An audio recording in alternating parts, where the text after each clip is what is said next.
नमस्ते। आप सभी से अनुरोध है कि कृपया हमारी चैनल को सब्सक्राइब करें, वीडियो को लाइक करें, क्यूआर को स्कैन करके कृपया हमारे इस सतत बढ़ते हुए राष्ट्रवादी हिंदू इकोसिस्टम में सहयोग करें।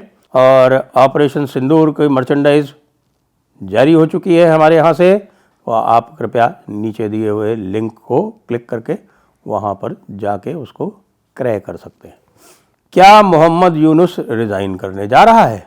जी हाँ, इस समय बांग्लादेश में बड़ी ज़ोर शोर से खबर ये है कि कल आर्मी चीफ ने मीटिंग करके और यूनुस को कह दिया कि बेटा सीधे हो जाओ और तुरंत दिसंबर का इलेक्शन डिक्लेयर करो, नहीं तो तुम्हारा भी वही हाल होगा जो शेख हसीना का हुआ था और तुमको हम गिरफ्तार कर लेंगे।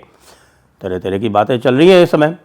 और यूनुस मियाँ ने ये बात जो है वो अपने नाहिद इस्लाम जो उनका छात्र वाला जो है ना, ये को एक इन्होंने नेशनल सिटीजन्स पार्टी जो अपनी बनाई है जिसके माध्यम से यूनुस जो है वो बांग्लादेश पर राज करना चाहता है, उसको बता दी। अब लोग ये कह रहे हैं कि भाई अगर इनके आपस की बातचीत थी तो इसने बाहर लीक क्यों की? बात बिल्कुल साफ सी है, क्योंकि आर्मी कह रही है कि या तो जो हम कह रहे हैं तमीज़ से रहो, और किसी भी राष्ट्रीय सुरक्षा के मामले में, जैसे ये रखाइन कॉरिडोर की बात आ रही है कि साहब आपने यूएस को कह दिया कि हाँ तुम रखाइन कॉरिडोर ले लो, कि जैसे आपने चाइना को कह दिया कि ये लाल मुनीरहाट में एयरबेस बना लो, कि कोई भी ऐसा काम जो है वो बिना आर्मी को कंसल्ट करके आप नहीं करेंगे, नंबर 1। नंबर 2, आप इलेक्शन अनाउंस करेंगे। नंबर 3, आप लॉ एंड ऑर्डर को कंट्रोल में लाएंगे। और नंबर 4, आपके जो ये जिहादी हैं इनको आप अंदर बैरक्स में आप भेजेंगे, इनको कंट्रोल करेंगे। अब यूनुस मियाँ अगर ये सारे काम कर देंगे तो फिर यूनुस मियाँ करेंगे क्या? बांग्लादेश में उनका रोल क्या रह जाएगा? तो इसलिए यूनुस मियाँ ने क्या किया है भाई साहब, कि यूनुस मियाँ ने इस बात को लीक कर दिया है। लीक इसलिए कर दिया है कि वो चाहते हैं कि साहब कि ये जो लोग बाग हैं जिन्होंने सड़कों पर आकर और शेख हसीना को हटाया था, वो दोबारा सड़कों पर आकर इस बार आर्मी चीफ वक़ारुल-जमा को हटा दें। अच्छा, उधर जो दूसरी पॉलिटिकल पार्टीज़ हैं, यानी कि बीएनपी है, अवामी लीग है। अब अवामी लीग को इन्होंने बैन कर दिया, उसमें भी इन्होंने मिलिट्री की सलाह नहीं ली। अब अवामी लीग को भले कितना बैन करते रहे, 40% वोटिंग पावर जो है वो अवामी लीग के साथ है, क्योंकि बांग्लादेश का एक बहुत बड़ा हिस्सा यही मानता है कि मुजीबुर रहमान ने ही बांग्लादेश को पाकिस्तानियों से आज़ाद करवाया और दोबारा वो पाकिस्तानियों के चंगुल में जाना नहीं चाहते। ऐसे लोग जो है अधिसंख्य हैं। बीएनपी वाले भी जो हैं वो भी पाकिस्तान के चंगुल में दोबारा नहीं जाना चाहते। उन्होंने जमाते इस्लामी के साथ गठबंधन अवश्य किया था, लेकिन जमाते इस्लामी के साथ जो गठबंधन था वो स्वयं की पावर के लिए किया था। इसलिए नहीं किया था कि जमाते इस्लामी वालों को, जो कि कट्टर धर्मांध इस्लामी है, उनको सत्ता दे दी जाए। अच्छा, एक बात और भी है, जमाते इस्लामी वाले भी यूनुस को फुल सपोर्ट नहीं कर रहे हैं इस टाइम। खाली वो नाहिद इस्लाम वाला जो एक वो आप समझ लीजिए कि वो हिफाजत इस्लाम वाला जो एक फैक्शन था, वही पूरी तरह से यूनुस की सपोर्ट में है इस समय। क्यों? जमाते इस्लामी को बिल्कुल पसंद नहीं है कि साहब के अमेरिका को एंट्री दी जाए। अब सबकी अलग अलग प्रायोरिटीज़ है। क्यों? क्योंकि जमाते इस्लामी का इस्लाम उनको ये समझाता है कि इस्लाम का सबसे बड़ा दुश्मन अमेरिका है। और ये देखिए, इसमें आर्ग्यूमेंट्स और लॉजिक और रैशनल और जियोपॉलिटिक्स ये इन इस्लामी संगठनों के सामने नहीं चलते। इनको वही समझ में आता है जो किताब में लिखा हुआ है, या जो आलिम उलमा ने जिसके ऊपर फतवा जारी कर रखा है। अगर फतवा इस्लाम ने जारी कर रखा है अमेरिका के ख़िलाफ़, अमेरिका को बड़ा शैतान बताया हुआ है, तो वो बड़ा शैतान ही रहेगा, चाहे आप कुछ भी कर लीजिए। अब वक़ारुल-जमा, उसका मामला दूसरा है। अभी उसका बहुत बड़ा टेन्योर बाकी है। वो थोड़ा सा चूँकि आपके वो मुजीबुर रहमान के रिश्तेदारों में आता है, शेख हसीना के रिश्तेदारों में आता है, और वो उस फैक्शन से बिलोंग करता है जो कि बांग्लादेश नेशनलिज्म या बांग्लादेश का जो राष्ट्रवाद है उसको सपोर्ट करता है। तो वो बांग्लादेश का एक राष्ट्रवादी है, तो वो ये नहीं चाहता कि उसका जो देश है वो पूरी तरह से बिखर जाए। यूनुस ने अपनी हरकतों से भारत को एंटेगनाइज करके, भारत को एक तरह से दुश्मन करार करके और चाइना के साथ में और पाकिस्तान के साथ में फेवर करने के लिए उसने भारत के साथ जानबूझ के ये दिखाने का प्रयास किया है कि साहब हम भारत से दुश्मनी करते हैं और भारत जो है वो चूँकि हिंदू राष्ट्र है, हिंदू देश है, इसलिए वो काफिर हैं और काफिरों के साथ में हमारी दुश्मनी है, हम तो पुराने जो हैं वो जिहादी हैं।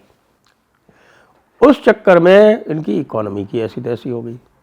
अच्छा, जब इकोनॉमी की ऐसी तैसी हो गई तो आप देखिए कि इकोनॉमी में स्टेक्स किसकी है। इकोनॉमी की ऐसी तैसी होने से जो बांग्लादेश की मिलिट्री के लोग हैं उनके भी जो रिश्तेदार वगैरह थे उनकी भी अच्छी खासी फैक्ट्रीज वगैरह चलती थी, टेक्सटाइल बिजनेस में वो थे।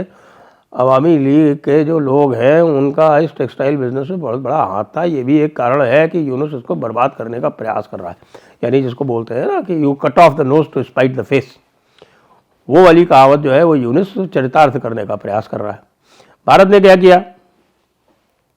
भारत ने पहले तो इनका ट्रांसशिपमेंट रोका, बाद में नॉर्थ ईस्ट में जो डायरेक्ट इनकी गुड्स की एंट्री थी वो रोक दी। इन्होंने क्या किया कि इन्होंने भारत का जो ट्रांजिट था वो रोका।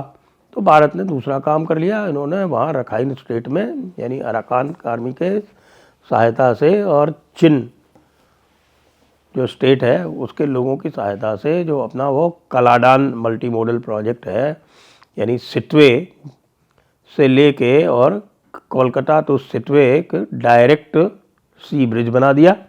अब जो भी होगा नॉर्थ ईस्ट को जो सामान जाना है, यानी कि नॉर्थ ईस्ट में देखिए जो गुवाहाटी वगैरह जो असम का जो मेन पार्ट है वहाँ जो जाना है उसके लिए तो कोई दिक्कत नहीं है ही नहीं, वो वाया सिलीगुड़ी जलपाईगुड़ी जाता ही जाता है, उससे कोई ख़ास दिक्कत आने वाली नहीं। और वही मेन कंज्यूमिंग एरियाज़ हैं। जो एरियाज़ जिनकी दिक्कत है वो है आपके ये त्रिपुरा, मणिपुर, बराक वैली असम की, मिज़ोरम, इनके लिए ये सिटवे वाला एक्टिवेट कर दिया गया है। इस सिटवे के माध्यम से जाएगा और धीरे धीरे जो है वो अराकान आर्मी ये भी देख रही है कि किसी तरह से चिटगांव हिल ट्रैक्ट्स को, जो ओरिजिनल प्लान था कि चिटगांव हिल ट्रैक्ट्स भारत में रहने वाला था, उसको चिटगांव हिल ट्रैक्ट्स को किस तरह से लिबरेट कर लिया जाए। ये ख़तरा वक़ारुज़्ज़मा भी समझते हैं और इसलिए वो सिचुएशन को उस स्थिति में नहीं ले जाना चाहते जिसमें कि भारत जो है वो पूरी तरह से उनके विरोध में खड़ा हो जाए। भारत ने अभी अभी एक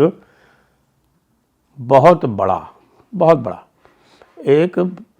बड़े लेवल पे, एक बहुत बड़े स्तर पर एक एक्सरसाइज की है, ऑपरेशन तीस्ता प्रहार।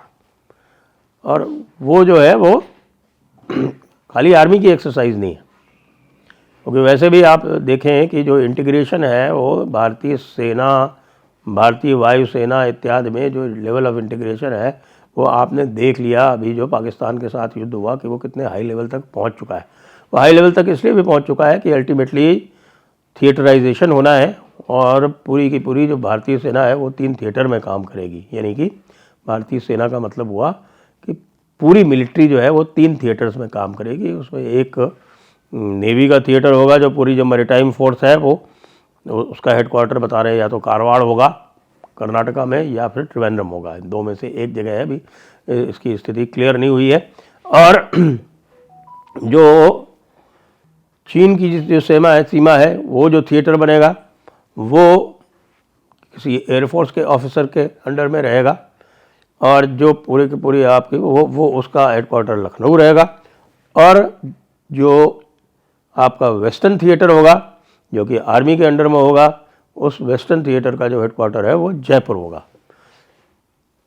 तो ये जो इंटीग्रेटेड कमांड्स हैं, इंटीग्रेटेड थिएटर कमांड्स हैं, उसका जो रिहर्सल किया है भारत ने, उसी का एक नमूना, उसी का एक एग्जाम्पल, उसी का एक सैंपल भारत ने अभी दिखाया है ऑपरेशन तीस्ता प्रहार में।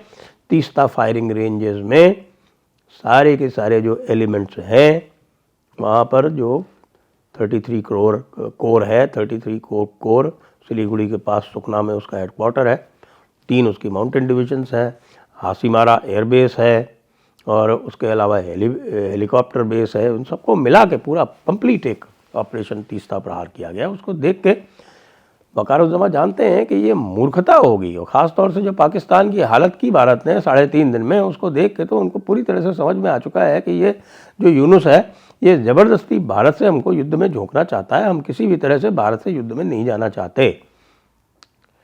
अब जो होने वाला है वो मैं आपको बता देता हूँ कि ये जो इसने धमकी दी है कि मैं रिज़ाइन करने जा रहा हूँ, ये रिज़ाइन करने की धमकी जो है ये इसने एक डॉग विसल की है। इसने अपने समर्थकों को और ख़ास तौर से जो उत्पाती छात्र हैं जिनके बेसिस पे ये बना था, उनको ये डॉग विसल है कि आ जाओ तुम सड़क पे और सड़क पे आके दंगे करो। अब अगले जो 24 घंटे हैं वो बहुत क्रूशल है। तरह तरह की खबरें आ रही हैं, क्या होने वाला है, क्या रात में इसको अरेस्ट कर लिया जाएगा। कुछ लोग कह रहे हैं कि साहब फ्रांस जाने के लिए इसका जहाज़ तैयार खड़ा हुआ है, यहाँ से फ्रांस भागने के लिए भी तैयार है वो। या फिर वक़ारुज़्ज़मा उसी तरह से इसको 45 मिनट का टाइम देंगे जैसे उन्होंने शेख हसीना को दिया था, लेकिन शेख हसीना को बचाने के लिए भारत पूरी तरह से तैयार था। लोग कह रहे हैं कि साहब कि भारत के जो कमांडोज थे वो पहुंच गए थे ढाका, ऐसा सूचना आ रही है कुछ। तो भारत के कमांडोज तो इसको बचाएंगे नहीं, तो क्या इसीलिए इसने जो है वो अमेरिकन कमांडोज को बुलाया है। जो अमेरिकन की जो फर्स्ट एयरबॉर्न डिवीज़न वहाँ पहुँची है और इस समय कॉक्सस बाज़ार में बता रहे हैं कि साहब की फायर फाइटिंग की एक्सरसाइज हो रही है, वो इसीलिए करवाई है क्या इसने। अब अगले 24 घंटे बहुत ही इंटरेस्टिंग होने वाले हैं। लगता है कि यूनुस तो भाई गियो। जय हिंद, जय भारत, वंदे मातरम।